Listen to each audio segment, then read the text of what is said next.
Assalamualaikum warahmatullahi wabarakatuh. Perkenalkan saya Elisa Prihatin. Di sini saya akan mewawancarai Bapak Wakil Kepala Sekolah SMK Amuwana, Bapak Nana Sujana Eskom, karena Bapak Sugalo Genanya selaku Kepala Sekolah tidak dapat hadir dikarenakan sedang sakit.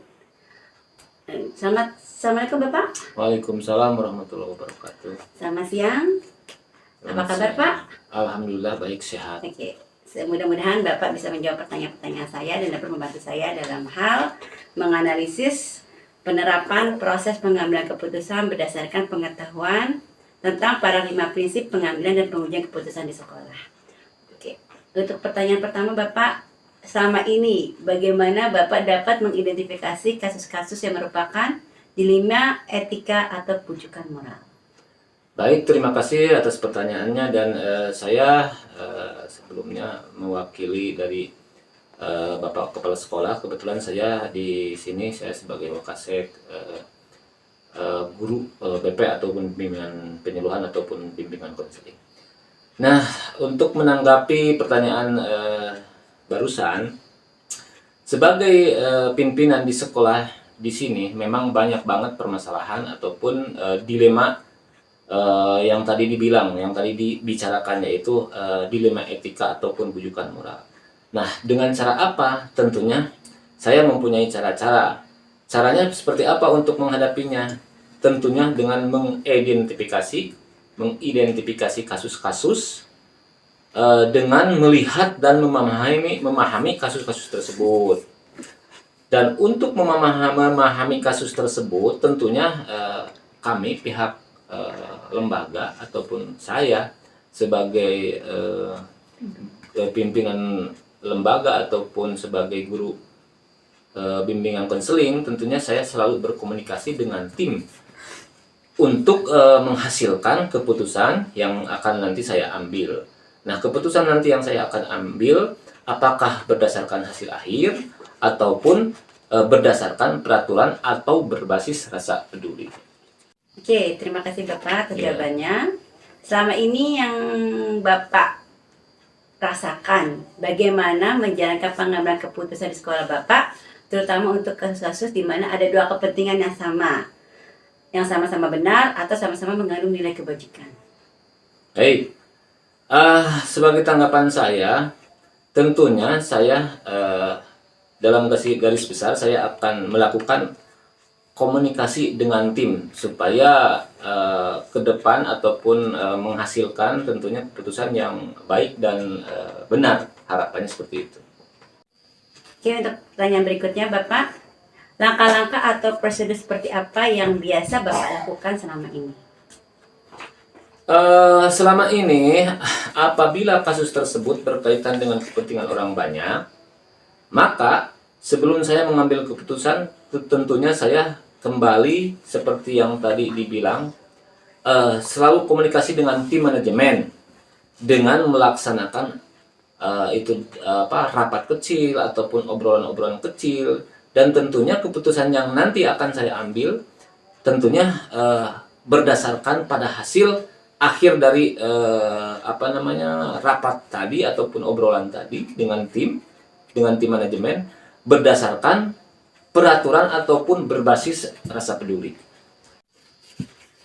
Oke Bapak, pertanyaan selanjutnya itu yang keempat. Hal apa saja selama ini Bapak anggap efektif dalam pengambilan keputusan pada kasus-kasus dilema etika?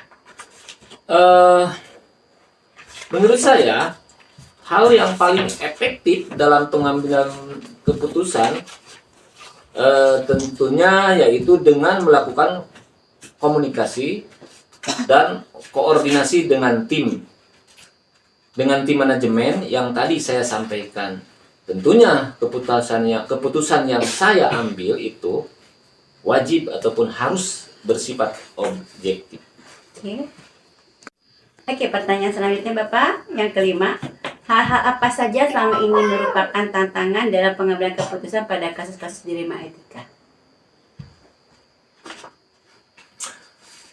Tantangan ataupun hal yang saya paling anggap efektif dalam pengambilan keputusan, walaupun itu bersifat tantangan ataupun bukan, tentunya seperti tadi, pasti dan wajib hukumnya untuk melakukan komunikasi ataupun koordinasi dengan manajemen. Yang tadi saya sampaikan, tentunya keputusan yang saya ambil tetap lagi-lagi harus bersifat objektif dan benar, seperti itu. Oke. Ya, baik Bapak, untuk pertanyaan selanjutnya, apakah Bapak memiliki sebuah tata kelola atau jadwal tertentu dalam sebuah penyelesaian kasus dilema etika? Apakah Bapak langsung menyelesaikan di tempat atau memiliki sebuah jadwal untuk menyelesaikannya? Bentuk atau prosedur seperti apa yang Bapak jalankan? Kalau untuk jadwal tertentu, kami kebetulan memang tidak ada, belum ada. Memang sih rencana, memang kedepannya memang harus ada. Cuman sementara ini memang belum ada.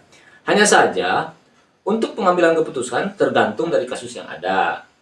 Apakah harus diselesaikan dengan segera ataupun membutuhkan waktu sampai besok ataupun sampai beberapa hari kemudian, seperti itu. Oke, untuk pertanyaan selanjutnya Bapak, 2 pertanyaan lagi ya Pak ya. Boleh. Yang ketujuh, adakah seseorang atau faktor-faktor apa yang selama ini mempermudah atau membantu Bapak dalam mengambil keputusan dalam kasus-kasus dilema etika? Kalau dikatakan mudah, untuk pengambilan keputusan ya tidak ada yang mudah. Karena memang semuanya juga memerlukan identifikasi, memerlukan pemahaman ataupun memerlukan klarifikasi dengan baik, seperti itu. Tentunya pertimbangan antara hati nurani dan juga sosial. Ya, untuk pertanyaan terakhir nih Bapak dari saya. Ya. Dari semua hal yang telah Bapak sampaikan, pembelajaran apa yang dapat Bapak petik dari pengalaman Bapak sebagai selaku pengambil keputusan dilema etika? Selama saya menjadi, terutama saya sekarang menjadi Wakasek Kepala Sekolah di bidang guru bimbingan konseling, banyak sekali tentunya lama sekali saya sudah menjadi, dari mulai berdiri sekolah sampai dengan sekarang mungkin kurang lebih sekitar 12 tahun. Saya menjadi lebih bisa memahami, artinya memahami karakter masing-masing antara anak satu dengan yang lain dan siswa satu dengan yang lain. Dan juga masing-masing karakter orang, bagaimana cara saya menghadapi setiap orang supaya lebih objektif seperti tadi. Barangkali itu.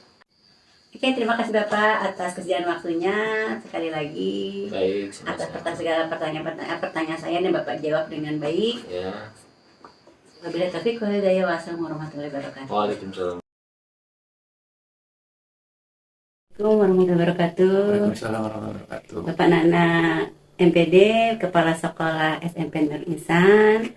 Di sini saya Lisa Prihatin ingin mengajukan beberapa pertanyaan terkait tentang analisis atas penerapan proses pengambilan keputusan berdasarkan pengetahuan tentang paradigma prinsip pengambilan dan pengujian keputusan di sekolah Bapak. Oke. Oke, Bapak, pertama mohon dijawab beberapa pertanyaan dari saya ya Pak ya. Oke, silakan. Yang pertama, sama ini, bagaimana Bapak dapat mengidentifikasi kasus-kasus yang merupakan dilema etika atau bujukan moral?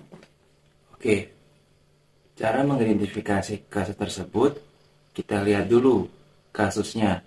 Apakah dalam kategori etika atau bujukan moral? Saya akan melihat dan memahami kasus yang ada seperti apa dan juga cara pengambilan keputusannya seperti apa dan memastikan terlebih dahulu kasusnya yang saya jumpai seperti apa. Oke. Untuk yang kedua Bapak, selama ini bagaimana Bapak menjalankan pengambilan keputusan di sekolah Bapak, terutama untuk kasus-kasus di mana ada dua kepentingan yang sama-sama benar atau sama-sama mengandung nilai kebajikan? Oke, dalam sebuah pengambilan keputusan, yang pertama saya akan melakukan koordinasi kepada para wakil kepala sekolah. Yang kedua, saya akan melakukan koordinasi kepada pihak yayasan. Tentunya kalau misalkan kasusnya itu berada di luar sekolah, tentunya saya akan melibatkan komite sekolah. Tapi kalau misalkan kasusnya berada di dalam sekolah, berarti saya akan melibatkan yayasan. Oke, pertanyaan selanjutnya Pak ya, langkah-langkah atau prosedur seperti apa yang biasa Bapak lakukan selama ini? Simpel Bu ya, tentunya saya akan melakukan langkah-langkah pengambilan keputusan dan melibatkan pihak-pihak yang terkait yang ada pada kasus tersebut. Yang keempat ya Pak ya, hal-hal apa saja selama ini Bapak anggap efektif dalam pengambilan keputusan pada kasus-kasus dilema etika? Oke, hal yang paling efektif dalam pengambilan keputusan yaitu apabila dalam satu kasus tertentu itu kita harus bekerja sama dengan baik sehingga pengambilan keputusan itu dapat dilakukan secara cepat dan dapat dijalankan dengan baik. Seperti itu. Terima kasih Pak atas jawabannya. Oke, pertanyaan nomor 5 Pak ya, hal-hal apa saja yang selama ini merupakan tantangan dalam pengambilan keputusan pada kasus-kasus dilema etika? Kalau untuk tantangan sendiri itu lebih sering dari warga sekolah itu sendiri ya Bu ya. Karena suatu pengambilan keputusan itu ketika karena tidak semua warga sekolah itu setuju dan sepakat apa yang menjadi keputusan yang saya ambil. Seperti itu. Oke, terima kasih Bapak. Oke, pertanyaan selanjutnya Pak. Apakah Bapak memiliki sebuah tata kelola atau jadwal tertentu dalam sebuah penyelesaian kasus dilema etika? Apakah Bapak langsung menyelesaikan di tempat atau memiliki sebuah jadwal untuk menyelesaikannya? Bentuk atau prosedur seperti apa yang Bapak jalankan? Untuk kasus-kasus tertentu yang sudah saya temui Bu ya, itu menyesuaikan dengan kasusnya. Kalau misalkan kasusnya itu harus diselesaikan secara cepat dan harus segera, ya saya akan ambil keputusan secara segera. Begitupun pula sebaliknya. Oke, terima kasih Bapak atas jawabannya. Oke, untuk pertanyaan yang nomor 7 Pak ya.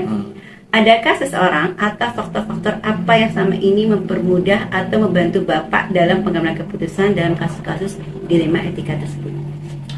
Dari pengalaman saya yang pernah jalani sebagai kepala sekolah, hal-hal yang mempermudah saya dalam mengambil keputusan itu ada berkoordinasi dengan seluruh warga sekolah, berkoordinasi dengan komite, dan juga berkoordinasi dengan pihak yayasan kepala sekolah itu sendiri.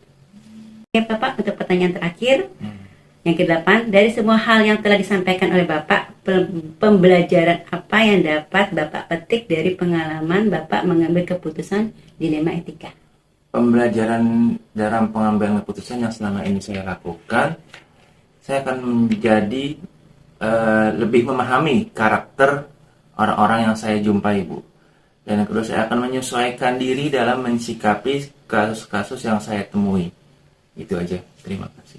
Oke Bapak, terima kasih atas kesediaan waktunya. Oke, sama-sama. Untuk membantu saya dalam menyelesaikan masalah-masalah tentang dilema etika dan kebijakan. Ya. Terima kasih Pak sekali. Assalamualaikum warahmatullahi wabarakatuh. Assalamualaikum warahmatullahi wabarakatuh.